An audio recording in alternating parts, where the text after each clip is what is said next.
తమిళ, మలయాళ భాషల్లో నయనతార స్టార్ హీరోయిన్గా కొనసాగుతుంది.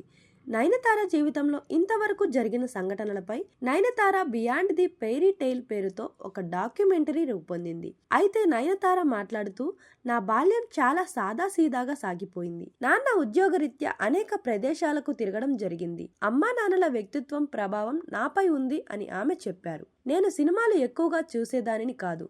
సినిమాల్లో చెయ్యాలనే ఆలోచన కూడా ఎప్పుడూ రాలేదు. అలాంటి నేను డిగ్రీ చదువుతూ ఉండగా సినిమా ఛాన్స్ వచ్చింది. ఇండస్ట్రీకి వచ్చిన కొత్తలో అందరినీ నమ్మేదానిని. ఏ రిలేషన్ అయినా నమ్మకం పైనే ఆధారపడి ఉంటుంది. అవతల వారు కూడా సిన్సియర్ గా మనల్నే ప్రేమిస్తున్నారని అనుకుంటాం. గతంలో నా రిలేషన్ గురించి నేను ఎక్కడా ప్రస్తావించలేదు. జనాలు ఎవరికి తోచినట్టుగా వారు, ఎవరికి నచ్చినట్టుగా వారు మాట్లాడుకున్నారు అన్నారామె. నా రిలేషన్ కి సంబంధించి అంతా నాదే బాధ్యత అన్నట్టుగా చెప్పుకుంటున్నారు. ఇవన్నీ జరిగి చాలా కాలమే అయినా సందర్భం వస్తే చాలు మొదటి నుంచి రాసుకొస్తున్నారు.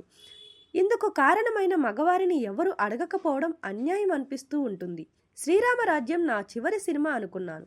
ఆ తర్వాత సినిమాలు చేయకూడదని నిర్ణయించుకున్నాను. ఎందుకంటే ఒక వ్యక్తి నన్ను సినిమాలు మానేయమని చెప్పాడు, ఇండస్ట్రీని వదిలేయమని అన్నాడు అని చెప్పారు. ఆ సమయంలో నాకు వేరే మార్గం కనిపించలేదుక. కానీ ఆ రోజు పరిపక్వత లేకపోవడం వలనే నేను ఆ నిర్ణయానికి వచ్చానేమోనని ఇప్పుడు అనిపిస్తూ ఉంటుంది. ఎప్పటికప్పుడు నన్ను నేను నిరూపించుకుంటూ పరిస్థితులతో పోరాడుతూ ముందుకు వెళ్తున్నాను. మొదటి నుంచి కూడా నా పని నేను చేసుకుపోవడం నాకున్న అలవాటు. మనం కాస్త రిలాక్స్ అయితే మరొకరు ఆ స్థానాన్ని లాక్కుంటారు. అందువలనే నేను పరిగెడుతూనే ఉంటాను అని చెప్పారు.